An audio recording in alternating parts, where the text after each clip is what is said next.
আমার বাপদাদার ধর্ম ছেড়ে দিব? বলে আপনি যাই বলেন না কেন, আমি ইসলাম কবুল করে ফেলেছি। উলঙ্গ অবস্থায় তার মায়ের কাছে চলে গেল। 20 বছরের যুবকের এই উলঙ্গ অবস্থা দেখে লজ্জায় মার চোখে আঙ্গুল দিয়ে ঢেকলো। ঢাকার পরে এবার মা বলছে, বাবা তোর এই অবস্থা কেন? বলল, মা আমার চাচা আমি ইসলাম কবুল করেছি অপরাধে আমার ঘর দুয়ার থেকে বের করে দিয়েছে এবং টাকা পয়সা থেকে একেবারে বঞ্চিত করে দিয়েছে, এমনকি আমার জামা কাপড়টাও খুলে রেখে দিয়েছে। আমাকে একটা যদি লজ্জাস্থান ঢাকার কাপড় থাকে দেন। বলে, ওখানে কি আছে? তোমার কি কম্বল আছে? ওই কম্বল 2 টুকরো করে একটা গায়ে দিলে একটা পড়লো। এই সাহাবী এবার চলছে, কোন সাওয়ারির ব্যবস্থা নাই, টাকা নাই, খাওয়ার ব্যবস্থা নাই। অনেক দিন সফর করে 450 কিলোমিটারের দূরত্বে মসজিদে নববীতে রাসূলুল্লাহ সাল্লাল্লাহু আলাইহি ওয়াসাল্লাম মসজিদে পৌঁছে গেলেন। নবী করিম সাল্লাল্লাহু আলাইহি ওয়াসাল্লাম তিনি নামাজের পরে খুঁজতেন কোন নও-মুসলিম এসেছে কিনা। দেখলেন এক যুবক এক কোণারে চুপসে বসে আছে জীর্ণ শীর্ণ অবস্থায়। তো জিজ্ঞেস করলেন, তোমার নাম কি? বলল, হুজুর আমার নাম হচ্ছে আব্দুল উজ্জা। উজ্জা মানে ওরা আমাদের হিন্দুরা যেরকমের সরস্বতী, এরপরে কালী, এরপরে লক্ষ্মী, তারপরে কার্তিকের পূজা করে, ওই রকমের 360টা প্রধান প্রধান মূর্তি। এর মধ্যে সর্বোচ্চ পর্যায়ে ছিল লাত, উজ্জা, মানাত, হুবল। এই উজ্জা গোলাম নাম রাখলো। রাসূলুল্লাহ বলেন, না না, তোমার নাম হবে আব্দুল্লাহ। আর যেহেতু ওই কম্বলটাকে 2 টুকরো করে একটা গায়ে একটা পরিধান করেছিল, সেই কারণে তার নাম হলো জুলবিজাদাইন। এবার আব্দুল্লাহ জুলবিজাদাইন হয়ে গেল।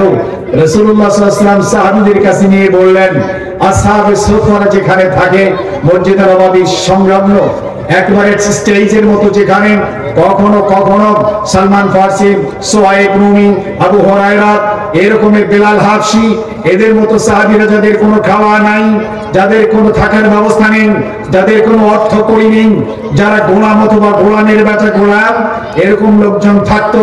এরকমের সংখ্যা কখনো 400-600 হয়ে যেত। রাসূলুল্লাহ তাদের কাছে গিয়ে বললেন, এর একটু কোরআন শরীফ শুদ্ধ করে শিখায় দাও। সাহাবায়ে কেরাম তাকে কোরআন শিখালেন, কিন্তু তার মধ্যে খুব স্পিড, তার মধ্যে খুব স্পৃহা, তার মধ্যে খুব উদ্যম। তিনি কোরআন শরীফ জোরে জোরে চিল্লায় পড়েন। সাহাবায়ে কেরাম রিদওয়ানুল্লাহি আলাইহিম আজমাইন আসহাবে সুফফাদেরকে বললেন, হুজুর এটা এত জোরে কোরআন পড়ে আমরা তো আমাদের কষ্ট হয়। রাসূল হাত ধরলেন আর বললেন, সাহাবীরা রে, আব্দুল্লাহ জুলবিজাদাইনকে কিছু বলো না, সে বড় চড়া মূল্য দিয়ে ইসলাম কবুল করেছে, সুতরাং তাকে চিৎকার মেরে কলিজা ঠান্ডা করে কোরআন তেলাওয়াত করার সুযোগ দাও।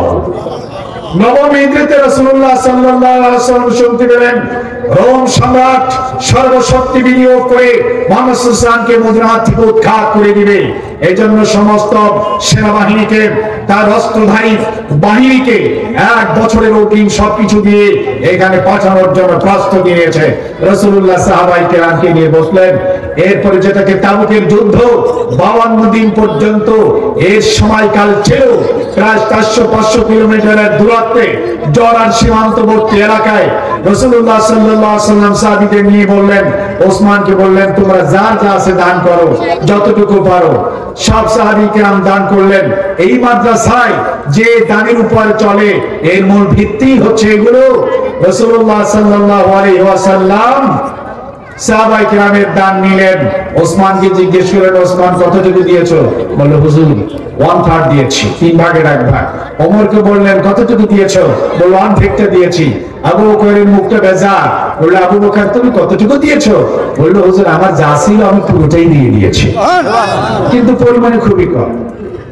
তো আবু বকর রাদিয়াল্লাহু তাআলা আনহু বসে আছেন আর সাহাবায়ে কেরাম বসে আছেন। রাসূলুল্লাহ সাল্লাল্লাহু আলাইহি ওয়াসাল্লামের কাছে জিবরিল এসে বললেন, আবু বকর আপনার সামনে বসা। এই আবু বকর বড় ধনী ছিলেন, এই আবু বকর বড় কাপড়ের ব্যবসায়ী ছিলেন, এই আবু বকর মক্কার চেয়ে বড় কমার্সের প্রেসিডেন্ট ছিলেন, এই আবু বকর দামি দামি ব্র্যান্ডের সমস্ত আসবাবপত্র ব্যবহার করতেন। আজকে আবু বকর ইসলামের জন্য সব পূজার করে দান করে দিয়েছেন। বাকি যা ছিল হিজরতের সময় খরচ করেছেন। আর এই মসজিদ নববীর জায়গা ক্রয়ের সময় সে দান করে দিয়েছে। আবু বকরের জামা কাপড় ছেঁড়া, আবু বকরের খাবারের ব্যবস্থা নেই, আবু বকরের ভালো থাকার ব্যবস্থা নেই, আবু বকরের জামার বোতাম নেই, আবু বকরের জামার বোতাম নেই, লতা দিয়ে বোতাম বানিয়েছে, পেঁচিয়েছে। আপনি আবু বকরকে একটু জিজ্ঞেস করুন, আবু বকর এই অবস্থার উপর আল্লাহর উপর খুশি আছে কিনা? আবু বকরকে যখন জিজ্ঞেস করা হলো, তার মধ্যে ওয়াজদের হালাত শুরু হয়ে গেল। আবু বকর নাড়াচাড়া করছেন, হেলছেন, দুলছেন। আল্লাহু আকবার, আল্লাহু আকবার, আল্লাহু আকবার। আবু বকর বলছেন, আনা আন রাব্বিল আযীম, আনা আন রাব্বিল আযীম, আনা আন রাব্বিল আযীম। আরে আমি আমার আল্লাহর উপর 100 বার খুশি, 1000 বার খুশি, লাখ বার খুশি যে আল্লাহ আমাকে ইসলাম কবুল করার সৌভাগ্য দিয়েছেন, যে আল্লাহ আমাকে মুহাম্মদ রাসূলুল্লাহর সাথে হিজরত করার সৌভাগ্য দিয়েছেন, যে আল্লাহ আমার অর্থ করে আল্লাহর রাস্তায় দান করার তৌফিক দান করেছেন, যে আল্লাহ আমাকে মুহাম্মদ রাসূলুল্লাহর সাহাবাতে থাকার সৌভাগ্য দিয়েছেন। ওই আল্লাহর উপর আমি কেমনে নাখোশ হব? আমি কিভাবে নাখোশ হই? হযরত জিবরিল আলাইহিস সালাতু ওয়াস সালাম এরপর রাসূলকে বললেন, আপনি আবু বকরকে বলুন, ইয়া রাসূলুল্লাহ আবু বকরকে বলুন, আবু বকর তুমি যে জবাবটা দিয়েছো, তুমি যে জবাবটা দিয়েছো, এই জবাবটা আল্লাহ এত পছন্দ করেছেন, এত পছন্দ করেছেন, এত পছন্দ করেছেন, আরশে আজিম থেকে তোমার জন্য আল্লাহ সালাম পাঠাই দিয়েছেন। ও তারা হাজিরিন, এই যুবক আসছে, বলো যে আমার তো কিছু নাই, চাই আমার একটা জিনিস আছে, আর সেটা হচ্ছে আমার একটা জীবন আছে, আমি এই তাবুকের যুদ্ধে জীবনটা কোরবানি করতে চাই। রাসূলুল্লাহ সাল্লাল্লাহু আলাইহি ওয়াসাল্লাম বলেন, আল্লাহ আমার আব্দুল্লাহ জুলবিজদাইনের রক্তকে রোমান সৈন্যদের জন্য হারাম করে দেন। রাসূলুল্লাহ সাল্লাল্লাহু আলাইহি ওয়াসাল্লাম বললেন, আপনি কেমন দোয়া করলেন? আমি শহীদ হতে চাই, আপনি কি দোয়া করলেন? বলে কোনো অসুবিধা নাই, তুমি যদি স্বাভাবিক ভাবেও মরে যাও আল্লাহ তাআলা তোমাকে শাহাদাতের মর্যাদা দান করবেন। চলে গেছেন। একদিন একজন এসে বললেন, হুজুর এই তাবুকের যুদ্ধে 30,000 সাহাবী গেছেন। আল্লাহু আকবার, বড় কঠিন যুদ্ধ, অস্তিত্বের লড়াই। রাসূলুল্লাহ সাল্লাল্লাহু আলাইহি ওয়াসাল্লাম বললেন, আপনার এই সাহাবী কয়েকদিন পর্যন্ত যে আক্রান্ত, এরপরে সে আজকে মরে গিয়েছে।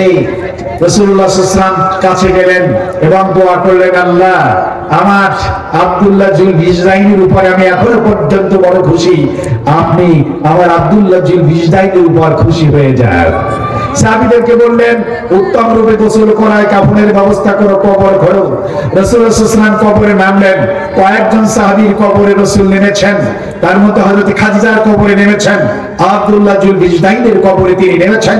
নামার পরে আব্দুল্লাহ জুলবিজদাইনের লাশকে চাইলেন, বলেন, আবু বকর ওমর তোমার ভাইয়ের লাশটা আমার হাতে দাও।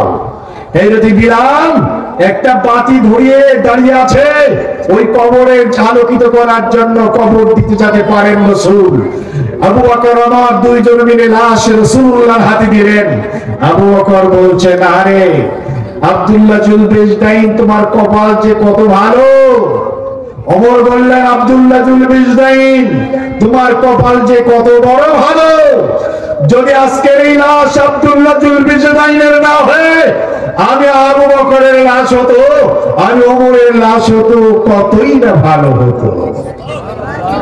আর জমিনের মধ্যে হাতে, কিন্তু আখিরাতের পাগল।